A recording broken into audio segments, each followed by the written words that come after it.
सवाल यह है कि गर्मी बढ़ रही है या हमें ज़्यादा महसूस हो रही है।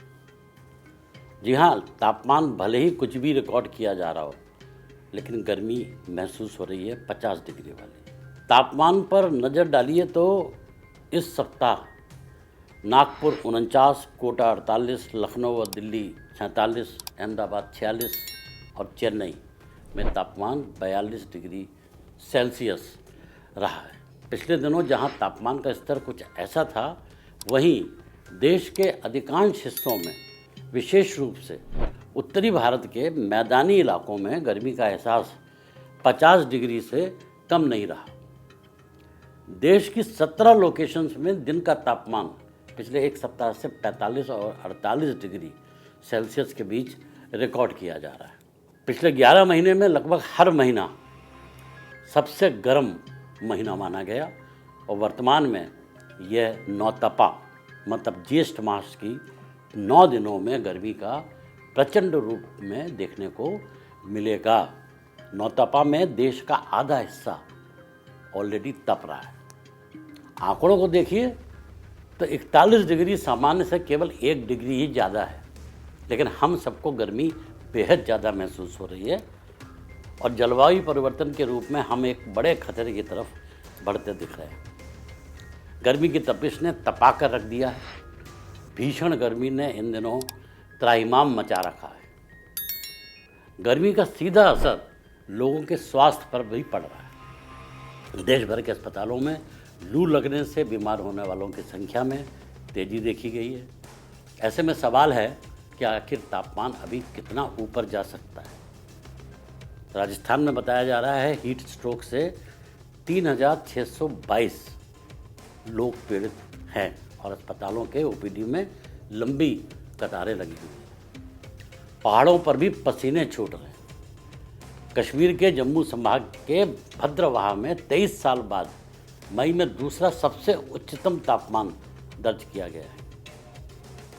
प्रदेश के सभी पहाड़ों पर भी दिन का पारा सामान्य से 4 से 9 डिग्री ऊपर चल रहा है। देश के कई हिस्सों में गर्मी का कहर अब असहनीय हो चला है।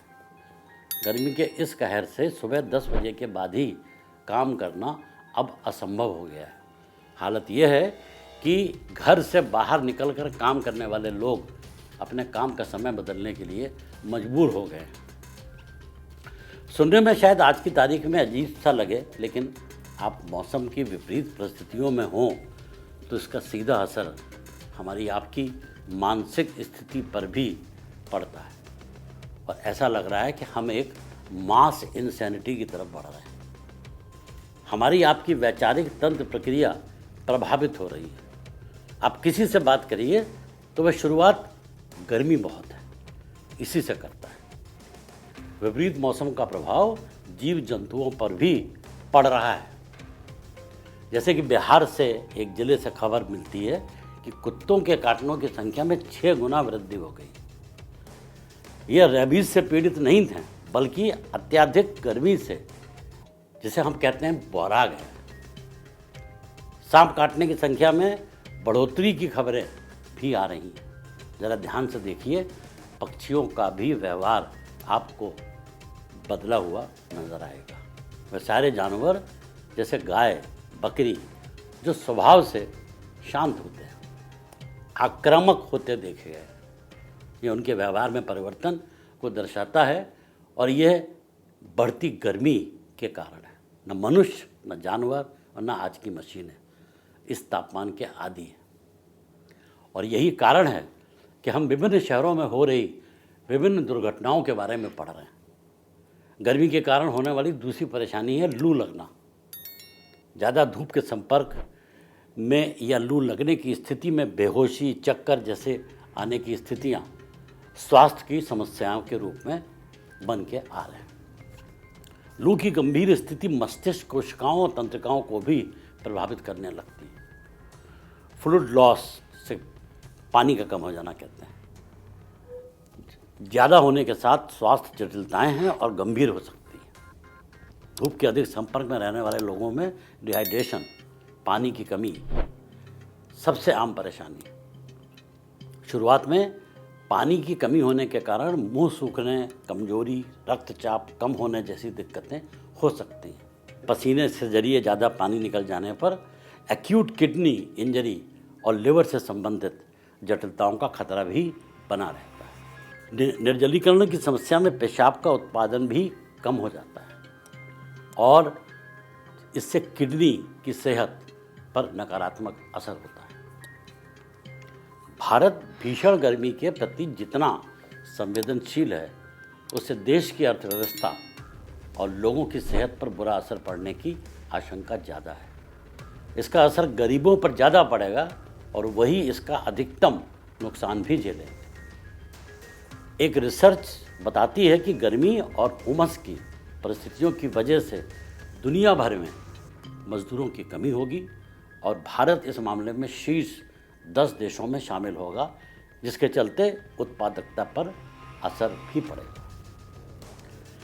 भारत में काम करने वाले कामगारों का 3/4 हिस्सा भीषण गर्मी वाले सेक्टर में काम करता है, जिनका कि देश की कुल जीडीपी में आधे का योगदान होता है। अंतर्राष्ट्रीय मजदूर संगठन ILO का अनुमान है कि साल 2030 तक भीषण गर्मी के चलते काम के घंटे कम होने में 5.8% की बढ़ोतरी होगी, जो कि 3.4 करोड़ नौकरियों के बराबर है। इनमें बाहर के काम वाले सेक्टर जैसे कृषि, माइनिंग, उसके अलावा अंदर काम वाले जैसे मैन्युफैक्चरिंग, हॉस्पिटैलिटी और ट्रांसपोर्टेशन, ये सभी शामिल हैं। जलवायु परिवर्तन, ग्लोबल वार्मिंग के कारण बढ़ता तापमान अभी एक लंबे खतरे का संकेत दे रहा है। देश के नेताओं और पॉलिसी मेकर्स के लिए ज़रूरी है कि जाति पात और धर्म की राजनीति के विषयों से परे हटकर क्लाइमेट चेंज जैसे मुद्दों के लिए दूरगामी पॉलिसी बनाकर इसके गंभीर खतरों से निपटा जा सके। व्यक्तिगत रूप से हम और आप अपने आप को हाइड्रेटेड रखें। जब भी आप बाहर जाएं तो पानी अपने साथ रखें और लिक्विड का सेवन करते रहें। ढीले ढाले कपड़े पहनें, क्योंकि ऐसे कपड़े आपके शरीर को जल्दी ठंडा करते हैं। गर्मी के समय घर के अंदर रहें। सुबह या शाम को बाहर जाना बेहतर होता है। दोपहर के समय धूप से बचें, क्योंकि उस समय दिन का तापमान सबसे ज़्यादा होता है। ज़्यादा ज़रूरत है तो छाता लगा के निकलें। मिलते हैं अगले एपिसोड में किसी नए विषय के साथ। धन्यवाद।